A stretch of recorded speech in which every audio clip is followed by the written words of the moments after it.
Hello बच्चों, कैसे हो? बढ़िया। आप बढ़िया तो मैं भी बढ़िया। तो देखो बच्चों, आज हमें क्या पढ़ाई करनी है।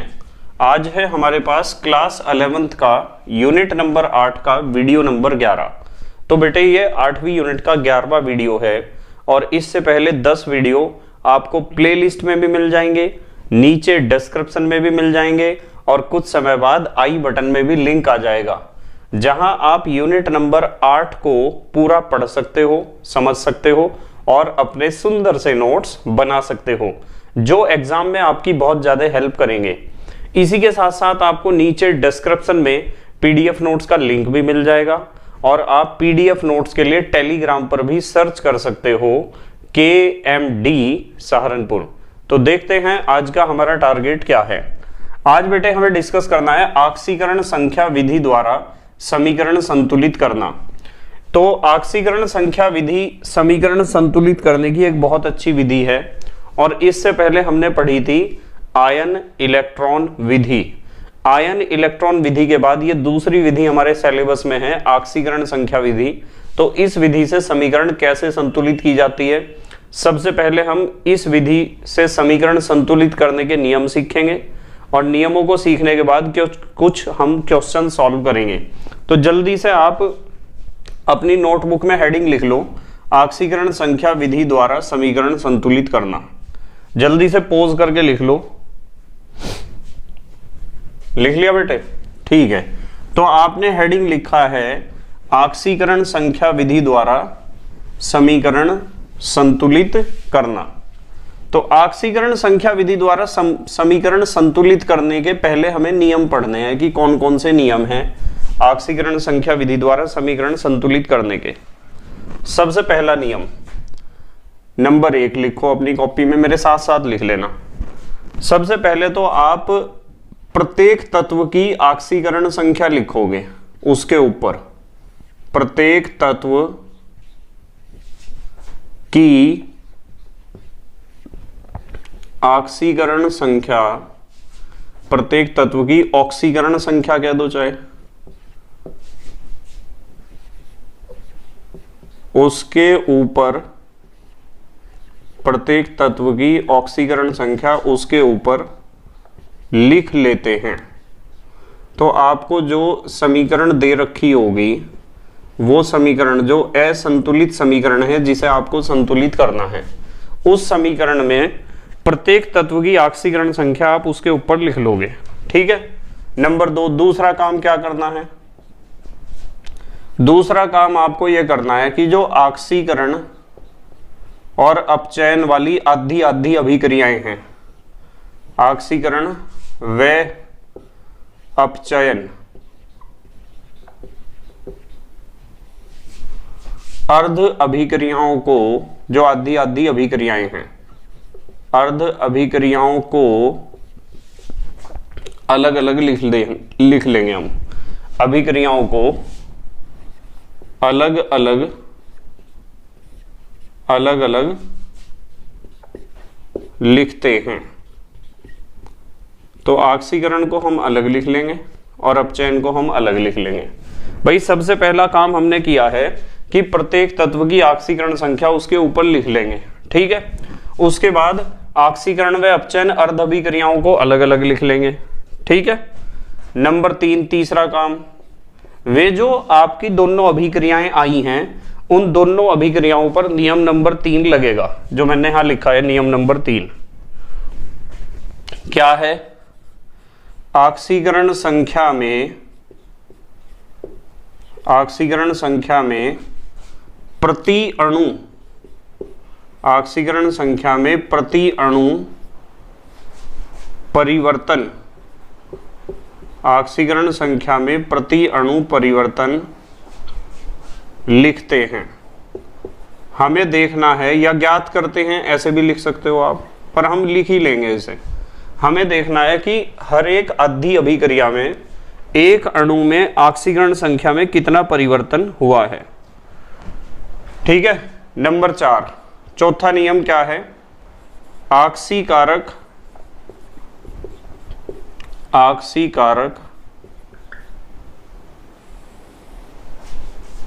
तथा अपचायक को, आक्सीकारक तथा अपचायक को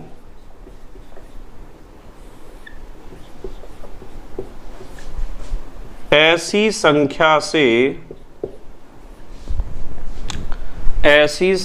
से आक्सीकारक तथा अपचायक को ऐसी संख्या से गुणा करते हैं, ऐसी संख्या से गुणा करते हैं, कैसी संख्या से गुणा करते हैं, जिससे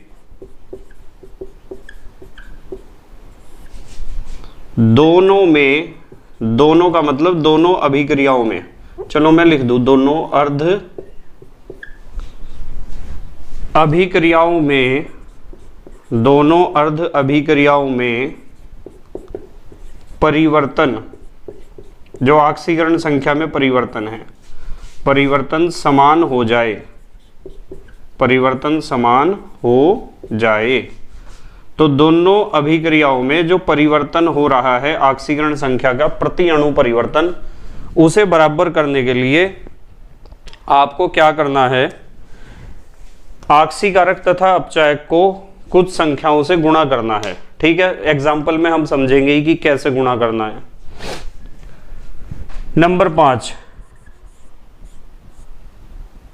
दोनों अभिक्रियाओं को, अभिक्रिया लिख दो या अर्ध अभिक्रिया लिख दो, दोनों अभिक्रियाओं को जोड़कर, अब जब परिवर्तन आपने बराबर कर लिया तो जोड़ना उन्हें, जोड़कर ऑक्सीजन व हाइड्रोजन से पहले, ऑक्सीजन व हाइड्रोजन से पहले, ऑक्सीजन व हाइड्रोजन को बाद में संतुलित करते हैं ना हर बार हम, ऑक्सीजन व हाइड्रोजन से पहले शेष तत्वों को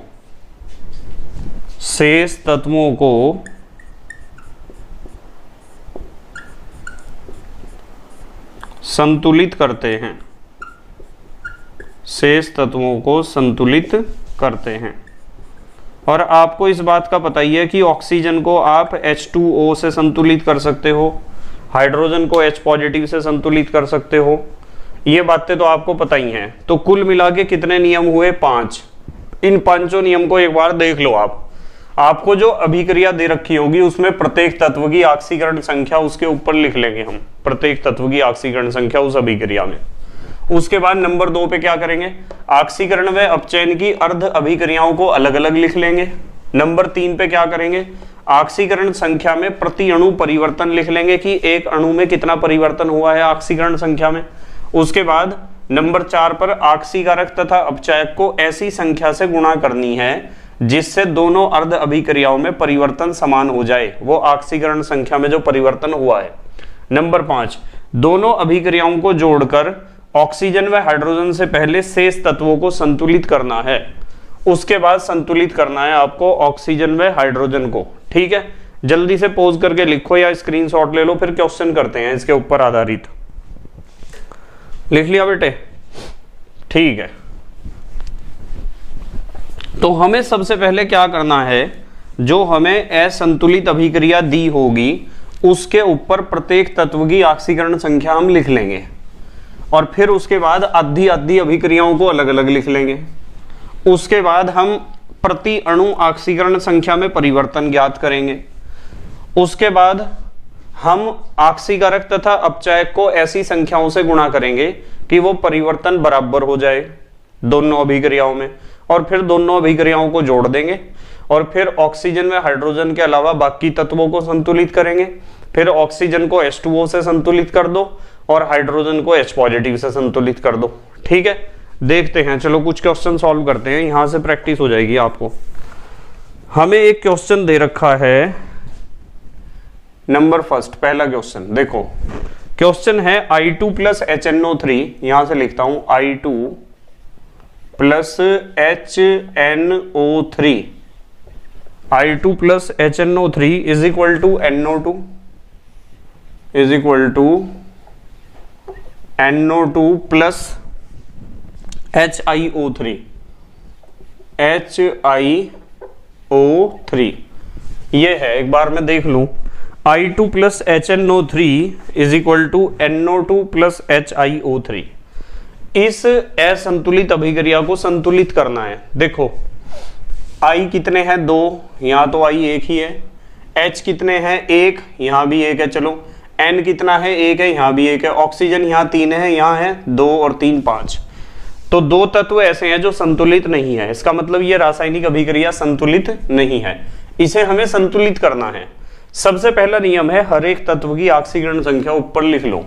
देखो ये I2 जो है, मैं दूसरे रंग के मार्कर से लिखूंगा ऑक्सीकरण संख्या।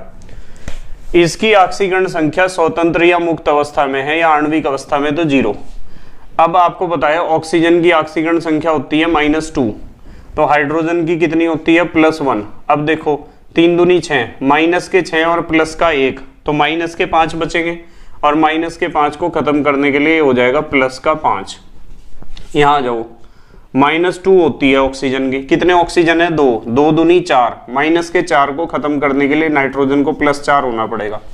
ऑक्सीजन की -2 होती है, हाइड्रोजन की होती है +1। 3 दूनी 6, माइनस के 6 और प्लस का 1, माइनस के 5 बचेंगे, उसे खत्म करने के लिए इसे प्लस का 5 होना पड़ेगा। तो हमने पहला नियम तो कर दिया, प्रत्येक तत्व की ऑक्सीकरण संख्या लिख दी। उसके बाद दूसरा नियम यह था कि आधी आधी अभिक्रियाओं को अलग अलग लिख लो। लिखते हैं चलो अलग अलग। I2 को तो हमने लिख दिया, I2 को तो लिख दिया, इसके साथ लिखना पड़ेगा ना, इसमें I है, HiO3 के साथ, और HNO3 इसे लिख दिया NO2 के साथ, लिख दिया। अब लिखते समय आपको एक बात ध्यान रखनी है कि आपको केवल उन तत्वों की ऑक्सीकरण संख्या लिखनी है जिनमें परिवर्तन हो रहा है। देखो 0 से कितनी हो रही है यहाँ +5, तो मैं यहाँ सिर्फ 0 लिखूंगा और यहाँ सिर्फ I के ऊपर लिखूंगा +5।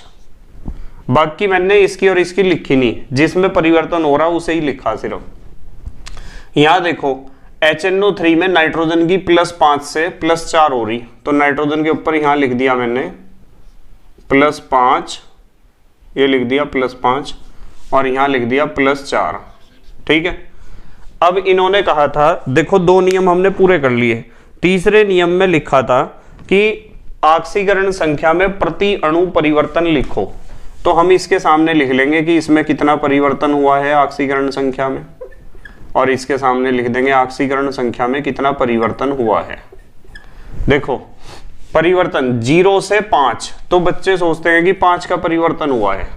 भाई 0 से 5 हुई, पर आपको देखना है कि I के नीचे 2 लिखा हुआ है, तो I के नीचे 2 इसका मतलब अणु है, तो आप 2 से इसे गुणा करोगे और बराबर लिखोगे 10। बस इस चीज को ध्यान रखना है, यही गलती होती है बच्चों से। ये +5 से +4 हुई तो परिवर्तन कितने का है, 1 का है। भाई 5 से 4 हुई तो 1 का ही तो परिवर्तन है। तो नियम नंबर 3 हमने कर लिया। पहला नियम था कि समीकरण लिखो, प्रत्येक तत्व की ऑक्सीकरण संख्या उसके ऊपर लिख दो। दूसरा नियम था आधी आधी अभिक्रियाओं को अलग अलग लिख दो, लिख दिया। तीसरा नियम था ऑक्सीकरण संख्या में प्रति अणु परिवर्तन ज्ञात करो। यहाँ 0 से 5 हुई थी तो हमने 5 लिखा, पर देखा अणु में तो 2 आई हैं, तो 2 से मल्टीप्लाई कर दिया, 5 दूनी 10, और यहाँ n में नीचे 1 है ना, कुछ नहीं है, 1 ही है, तो 5 से 4 1 ही लिखा, इसे गुणा नहीं करी किसी भी चीज से। ठीक है, तो नियम नंबर 3 तक हम पहुंच गए। अब आते हैं नियम नंबर 4 पर।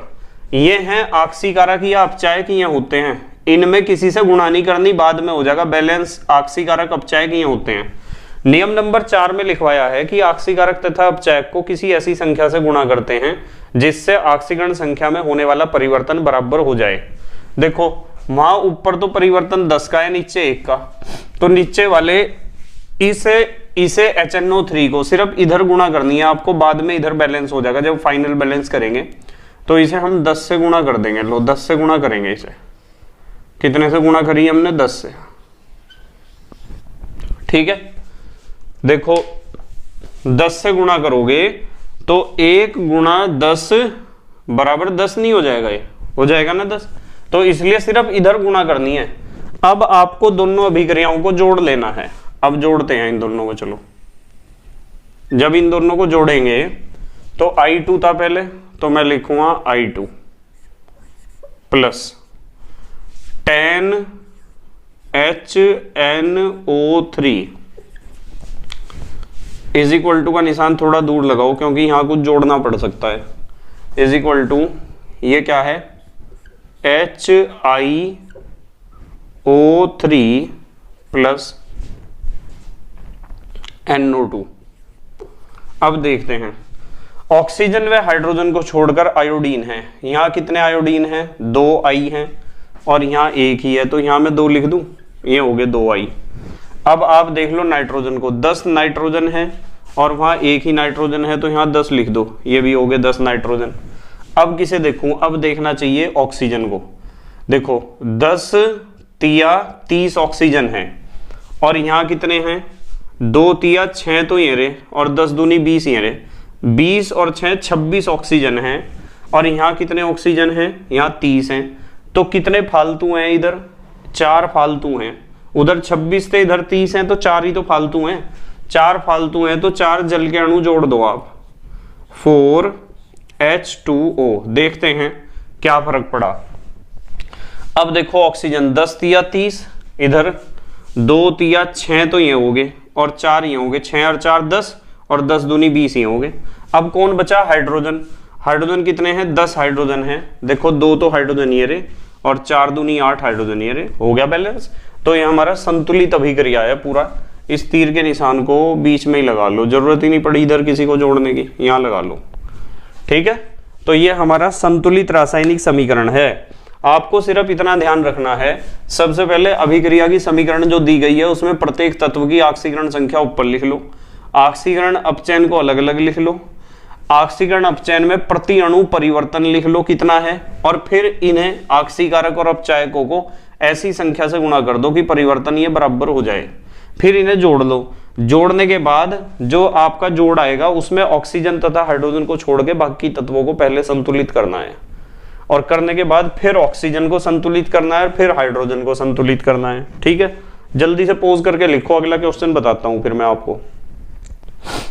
लिख लिया बेटे? ठीक है। देखो अगले क्वेश्चन में और भी प्रैक्टिस हो जाएगी आपको। जितने हम क्वेश्चन ज्यादा से ज्यादा करते हैं उतना ही हमें टॉपिक हमारा मजबूत होता है। मतलब इसलिए हमें ज्यादा से ज्यादा क्वेश्चन सॉल्व करने चाहिए, अपने आप भी सॉल्व करके देखने चाहिए, जिससे हमारा टॉपिक और भी मजबूत हो जाए। अब देखो चलो देखते हैं दूसरा क्वेश्चन, देखते हैं क्या दे रखा है इसमें। दूसरा क्वेश्चन है Fe double positive plus H positive, Fe double positive plus H positive plus Cr2O7 double negative plus Cr2O7 double negative. उसके बाद क्या है? Is equal to Cr triple positive is equal to Cr triple positive plus Fe triple positive plus H2O, ये दे रखा देखो। अब इस question में पहला नियम है प्रत्येक तत्व की ऑक्सीकरण संख्या ऊपर लिख लो। भाई ना तो हमें इससे डरना, ये तो उत्तर में अपने आप आ जाएगा, और ना तो हमें इससे डरना, ये भी उत्तर में अपने आप आ जाएगा। तो इनके बारे में तो कोई बात नहीं करूंगा मैं बिल्कुल भी। पर अगली बात कर रहे, नियम नंबर 1, प्रत्येक तत्व की ऑक्सीकरण संख्या। इसके ऊपर 2 इकाई धनावेश है तो इसकी ऑक्सीकरण संख्या होगी +2। इसकी लिखने की जरूरत नहीं है क्योंकि ये तो बाद में हम एडजस्ट कर लेंगे इसे। तो यहां ऑक्सीजन की होती है -2 और हमें क्रोमियम की निकालनी है। तो देखो कैसे निकलेगी। भाई 2 है क्रोमियम तो 2x, जिसकी निकालनी उसकी x मान लेनी चाहिए। 7 है ऑक्सीजन, 7 गुणा -2 इज इक्वल टू के बाद 0 तो लिख नहीं सकते क्योंकि इसके ऊपर -2 आवेश है, तो -2 ही लिखना पड़ेगा। ये हो गया 2x प्लस क्या प्लस माइनस होगा यहाँ, तो -7 दूनी 14 इज इक्वल टू -2। ये हो गया 2x is equal to minus के तो 2 है प्लस के 14 है, ये -14 उधर जाके प्लस के 14 हो जाएंगे। 2x is equal two plus के 12 और 2 6 12, तो प्लस के 6 हो गए। कितने हो गए? प्लस के 6। इसका मतलब ये है कि यहाँ ऑक्सीकरण संख्या क्रोमियम की कितनी होगी? +6 होगी। तो क्रोमियम की ऑक्सीकरण संख्या मैं लिखता हूँ यहाँ +6। ये क्रोमियम की ऑक्सीकरण संख्या लिख दी मैंने प्लस के 6। अब आ जाओ next Cr triple positive pay देखो जरा। Cr ट्रिपल पॉजिटिव 3 इकाई धनावेश है तो +3 होगी इसकी ऑक्सीकरण संख्या, साफ बात है। 3 इकाई धनावेश है तो +3 होगी और इसे लिखने की जरूरत नहीं है क्योंकि ये तो H2O है, उत्तर में इसे बाद में एडजस्ट करना है। तो पहला नियम तो ये है प्रत्येक तत्व की ऑक्सीकरण संख्या लिख लो, लिख ली हमने। दूसरा नियम ये है कि आधी आधी अभिक्रियाएं अलग अलग लिख लो। Fe को लिख लेता हूं पहले, Fe डबल पॉजिटिव बदल रहा है Fe ट्रिपल पॉजिटिव में, आधी तो ये लिख ली। फिर Cr2O7 डबल नेगेटिव बदल रहा है Cr ट्रिपल पॉजिटिव में, आधी ये लिख ली। अब मुझे क्या करना है, इनमें उन तत्वों की ऑक्सीकरण संख्या लिखनी है जिनमें परिवर्तन हो रहा है। Fe डबल पॉजिटिव +2 से ऑक्सीकरण संख्या हो रही है +3। और यहां देखो, यहां कितनी थी इसकी +6, +6 से ऑक्सीकरण संख्या हो रही है +3। ठीक है, अब मुझे क्या करना है, परिवर्तन देखना है कि कितना परिवर्तन हुआ है, कितना परिवर्तन हुआ है प्रति अणु। भाई पहला नियम प्रत्येक तत्व की ऑक्सीकरण संख्या लिख लो, लिख ली। दूसरा नियम आधी आधी अभिक्रियाओं को अलग अलग लिख लो, लिख ली। तीसरा नियम ऑक्सीकरण संख्या में प्रति अणु परिवर्तन लिख लो, कितना है, एक अणु में कितना परिवर्तन हुआ है, प्रति अणु परिवर्तन ज्ञात कर लो। भाई ये तो +2 से +3 हुई तो 1 का परिवर्तन हुआ। ठीक है, नीचे तो नहीं कुछ भी लिखा हुआ इधर। और ये +6 से +3 हुई तो 6 में से 3 गए, 3 का परिवर्तन हुआ। पर मैं इसे गुणा करूंगा 2 से और यहां लिखूंगा 3 दूनी 6, क्योंकि मुझे Cr के नीचे 2 नजर आ रहा है, ये देखो, तो इसलिए मैंने 2 से गुणा करी। ठीक है, अब देखो क्या करना है, हमें पता चल गया कि ऊपर परिवर्तन 1 का, नीचे 6 का है। तो हमें अगला नियम कहता है कि ऑक्सीकारक व अपचायक को ऐसी संख्याओं से गुणा करो कि ये परिवर्तन बराबर हो जाए। तो नीचे 6 है, ऊपर 1 है, तो मैं ऊपर गुणा करूंगा 6 से, इसकी ये 6 से गुणा कर दी और 6 से गुणा करके दोनों अभिक्रियाओं को जोड़ दूंगा।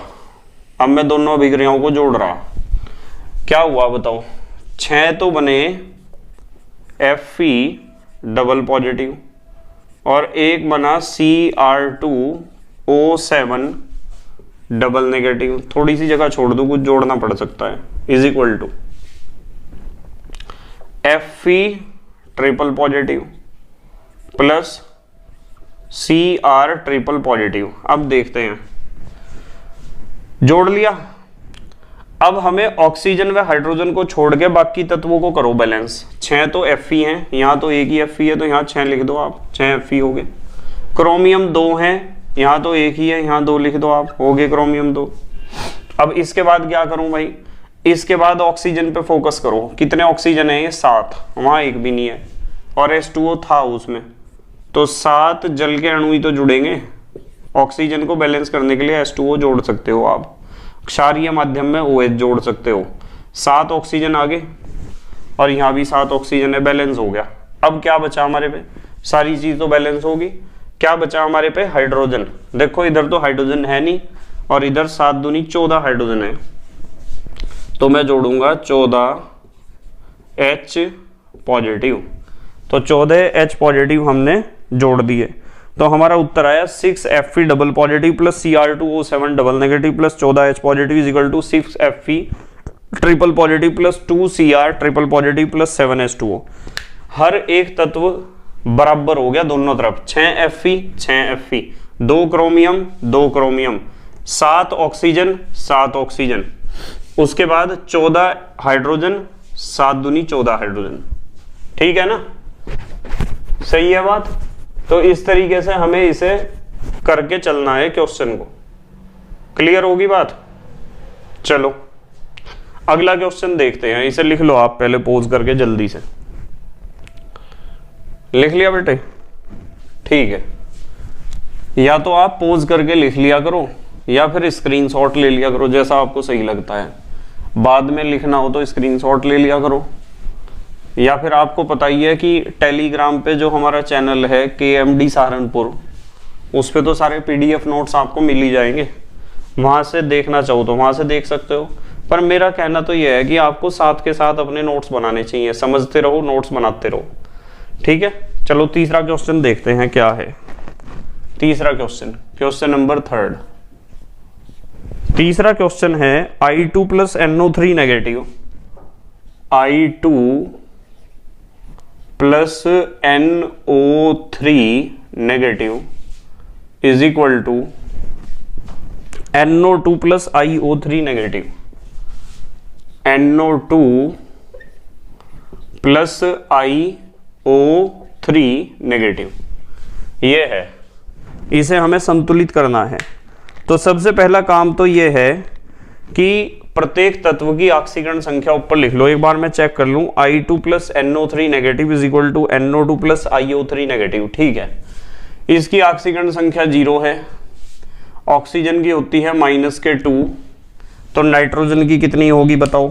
मौखिक रूप से कर लेना चाहिए, नाइट्रोजन की X मान लो आप, और 3 है ऑक्सीजन -2 वाले, इज इक्वल टू के बाद 0 तो लिख नहीं सकते हम, क्या लिखेंगे, आवेश इसके ऊपर -1 है, तो ये हो जाएगा X प्लस माइनस माइनस 3 दूनी 6 इज इक्वल टू -1, तो X इज इक्वल टू -1 और प्लस के 6 हो जाएंगे ना उधर जाके, तो X is equal two plus के 5।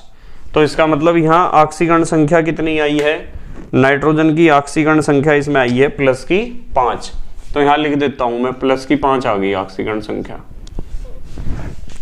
अब देखो अगला पार्ट, इसे मिटा दूं जरा।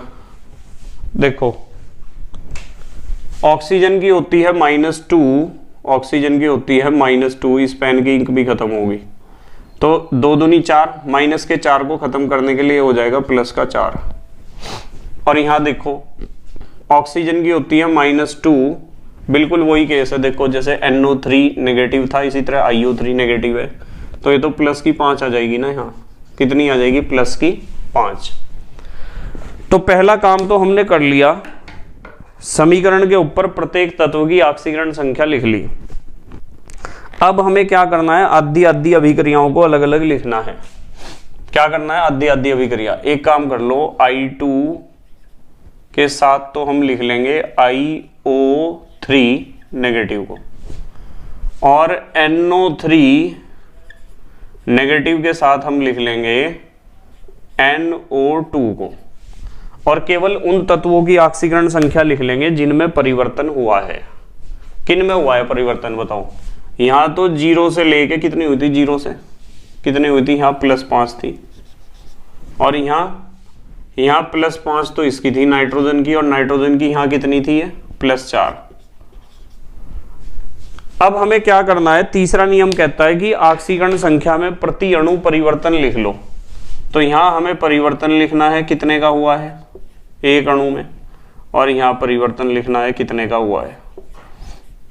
देखो 0 से 5 तो परिवर्तन 5 का हुआ है, पर गुणा करूंगा मैं क्योंकि I के नीचे 2 नजर आ रहा मुझे, तो मैं यहां लिखूंगा 5 दूनी 10, और यहाँ +5 से +4 कुछ नहीं है इसके नीचे, +5 से +4 तो 1 का परिवर्तन।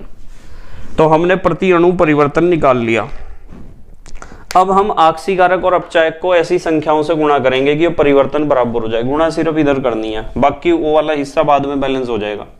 ऊपर 10 है नीचे 1 है, तो यहाँ 10 से गुणा कर दो आप, यहाँ कर दो 10 से गुणा, ठीक है। और गुणा करके इसमें सिर्फ लेफ्ट वाले यानी अभिकारक में या ऑक्सीकारक और अपचायक इनमें से ही गुणा करनी है किसी को, और दोनों को जोड़ दो। जब हम दोनों को जोड़ेंगे तो I2 तो ये लिख दिया +10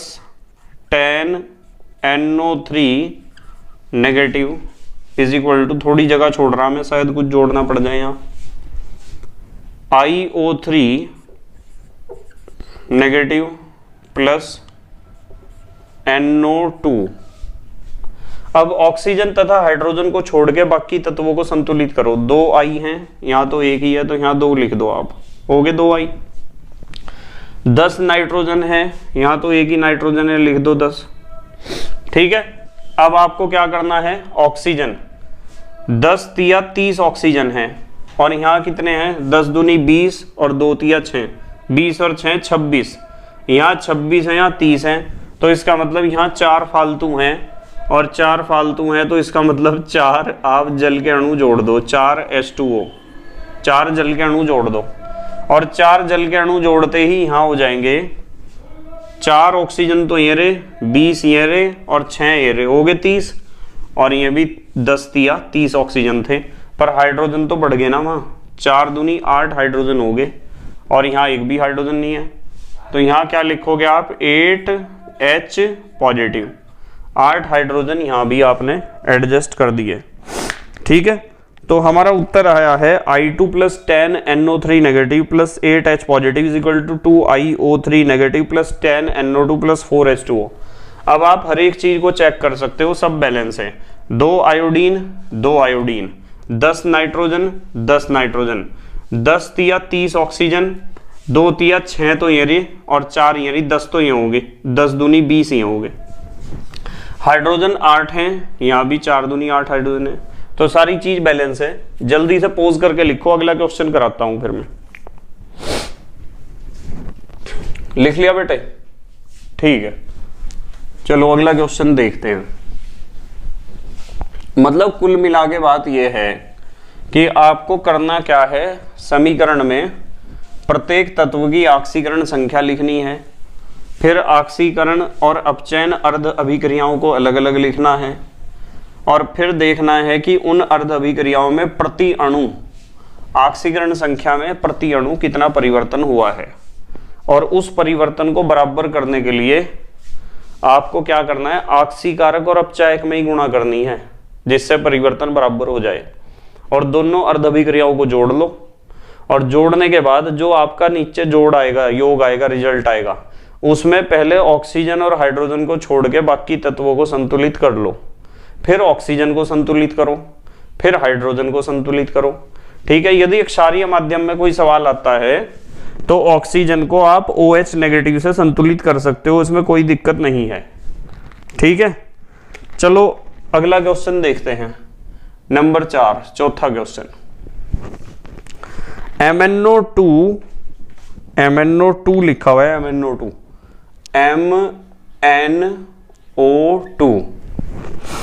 plus C2O4 double negative plus C2O4 double negative is equal to Mn double positive plus CO2, Mn double positive plus CO2। इसे देख रहे चलो, बैलेंस तो है नहीं है, देखो Mn तो यहाँ भी एक है, यहाँ भी एक है, ऑक्सीजन 2 तो ये 4 हैं, 4 और 2 6, यहाँ तो 2 ही हैं, कार्बन यहाँ 2 हैं, यहाँ तो एक ही है, इसका मतलब असंतुलित है। सबसे पहला नियम कहता है प्रत्येक तत्व की ऑक्सीकरण संख्या उसके ऊपर लिख लो।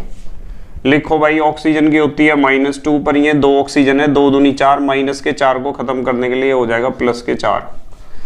ऑक्सीजन की होती है -2, 4 दूनी 8, माइनस के 8 उधर जाके, उधर माइनस के 2 होंगे ना बराबर के बाद, तो माइनस के 8 उधर जाके हो जाएंगे प्लस के 8, तो प्लस के तो 8 हो गए, और माइनस के 2 हो गए, तो प्लस के 6। ठीक है, और प्लस के 6 हैं, इसका मतलब ये है कि ये दोनों कार्बन में हर एक कितना होगा, +6 का आधा करोगे तो +3 होगा, +3 तो होगा। देखो चलो, अच्छा मैं इसे करके दिखा देता हूं, फिर बच्चे कहते हैं कि सर समझ में नहीं आया। देखो 2 कार्बन हैं, 2x प्लस 4 ऑक्सीजन हैं, 4 गुणा -2 बराबर 0, तो मैं लिखने का नहीं हूं क्योंकि -2 है, तो माइनस के 2 लिखूंगा।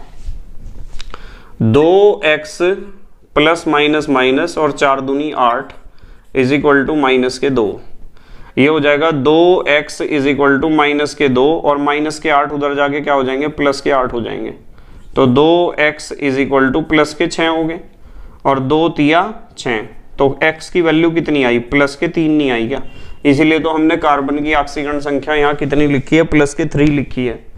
कितनी लिखी है, प्लस के 3। चलो आगे देखो, Mn के ऊपर 2 इकाई धनावेश है, तो इसकी ऑक्सीकरण संख्या भी +2 होगी। यहाँ ऑक्सीजन की -2, और कितने ऑक्सीजन है, 2, 2 दूनी 4, -4 को खत्म करने के लिए कार्बन को होना पड़ेगा प्लस के 4। पहला नियम हमारा पूरा हो गया, प्रत्येक तत्व की ऑक्सीकरण संख्या हमने लिख ली। दूसरा नियम कहता है कि आप आधी आधी अभिक्रियाओं को अलग अलग लिख लो। हम लिखते हैं, चलो MnO4, इसके साथ तो हम लिखते हैं MnO4 कहाँ है, MnO2 है ये तो, MnO2 is equal to Mn double positive, और C2O4 डबल नेगेटिव के साथ CO2। अब हम केवल उन ऑक्सीकरण संख्याओं को लिखेंगे जिनमें परिवर्तन हो रहा है। Mn हो रहा है +4 से +2, तो Mn के ऊपर लिख दिया, यहां तो +4 लिख दिया, यहां लिख दिया +2, ठीक है। नेक्स्ट इसमें देखो +3 से +4 कार्बन, +3 से +4, ठीक है। अब तीसरा नियम हमें कहता है कि आप एक काम कर लो, आप परिवर्तन निकाल लो प्रति अणु, ऑक्सीकरण संख्या में प्रति अणु कितना परिवर्तन हो रहा है, यहां लिखेंगे और यहां लिखेंगे ऑक्सीकरण संख्या में प्रति अणु परिवर्तन। तो जब हम ऑक्सीकरण संख्या में प्रति अणु परिवर्तन देखते हैं तो 4 से 2 हुआ तो परिवर्तन हुआ 2 का, ठीक है। 4 में से 2 गए 2, और 3 से 4 हुआ, इसका मतलब यहाँ ऑक्सीकरण संख्या बढ़ी है, और बढ़ी है तो 1 इकाई बढ़ी है, और 1 इकाई बढ़ी है, पर मुझे C के नीचे 2 नजर आ रहा, तो 2 से तो मल्टीप्लाई करूंगा ही मैं, 2 से गुणा करूंगा तो बराबर हो जाएगा 1 दूनी 2। तो आप यहाँ एक बात देख रहे होंगे कि ऑक्सीकरण संख्या जितनी बढ़ी है उतनी ही घटी है। फिर अगला नियम कहता है कि आप ऑक्सीकारक और अपचायक को ऐसी संख्याओं से गुणा करो कि परिवर्तन बराबर हो जाए। भाई परिवर्तन तो पहले ही बराबर है, यहां भी 2 का है, यहां भी 2 का है, तो हमें गुणा ही नहीं करनी है, हमें तो दोनों को जोड़ देना है बस। चलो जोड़ते हैं, MnO2 plus C2O4 double negative is equal to Mn double positive plus CO2, ठीक है। अब आपको क्या करना, ऑक्सीजन व हाइड्रोजन को छोड़ के बाकी तत्वों को संतुलित करना। Mn 1 है, यहां भी 1 है, कार्बन देख लो 2 हैं, यहां तो 1 है, यूं कर दो 2 हो गए कार्बन। अब जब ऑक्सीजन व हाइड्रोजन को छोड़कर बाकी तत्व संतुलित हो जाते हैं तो अब हमें देखना चाहिए ऑक्सीजन को। 2 तो ऑक्सीजन ये रहे, 4 ये रहे, 6 ऑक्सीजन है, और यहाँ तो 2 दूनी 4 ही है। देखो 2 ऑक्सीजन तो ये हैं और 4 ऑक्सीजन ये हैं, 6 ऑक्सीजन, और यहाँ तो 2 दूनी 4 ऑक्सीजन ही है। तो इसका मतलब कितने ऑक्सीजन की कमी है, 2 की। तो यहाँ ऑक्सीजन की कमी इससे पूरी कर दो आप, 2H2O से। देखो आगे ना 2 ऑक्सीजन। अब हाइड्रोजन चेक कर लो आप, जब आप हाइड्रोजन को चेक करोगे तो इधर तो एक भी हाइड्रोजन नहीं है, और इधर 2 दूनी 4 हाइड्रोजन है, तो 4 H पॉजिटिव जुड़ेंगे, तीर का निशान थोड़ा छोटा कर दूं, 4 H पॉजिटिव जुड़ेंगे, तो यहाँ जोड़ देता हूं +4 H पॉजिटिव, ये जोड़ दिए 4 H पॉजिटिव, ठीक है। अब चेक कर लो आप कि आपकी समीकरण पूरी संतुलित है या नहीं है, चेक कर रही चलो। Mn1 ऑक्सीजन 2 और 4 6 ऑक्सीजन, 2 दूनी 4 तो ये रही और 2 ये रही 6। अब किसे चेक करूं, कार्बन को, 2 कार्बन 2 कार्बन, ऑक्सीजन हमने चेक कर लिया, 4 हाइड्रोजन, 2 दूनी 4 हाइड्रोजन, तो पूरी समीकरण संतुलित है। अब हमारे देश के प्यारे प्यारे बच्चे जल्दी से पोज करके लिखेंगे या फिर स्क्रीनशॉट ले लेंगे। लिख लिया बेटे, ठीक है। तो बेटे मुझे उम्मीद है कि आपके समझ में आया होगा कि ऑक्सीकरण संख्या विधि द्वारा समीकरण को कैसे संतुलित किया जाता है। देखो मैं आपको एक बात स्पष्ट करता हूं कि यदि आयन इलेक्ट्रॉन विधि और ऑक्सीकरण संख्या विधि दोनों की हम तुलना करें बोर्ड एग्जाम के लिहाज से, तो आपको एक बात समझनी होगी कि आयन इलेक्ट्रॉन विधि ज्यादा इंपॉर्टेंट है। पर कोई कोई पेपर सेटर ऐसा होता है कि ऑक्सीकरण संख्या विधि का भी सवाल दे देता है, इसलिए हमें दोनों तरह के क्वेश्चन आने चाहिए। आयन इलेक्ट्रॉन विधि वाले क्वेश्चन भी आने चाहिए समीकरण संतुलित करने के, और ऑक्सीकरण संख्या विधि वाले भी क्वेश्चन आने चाहिए, ठीक है।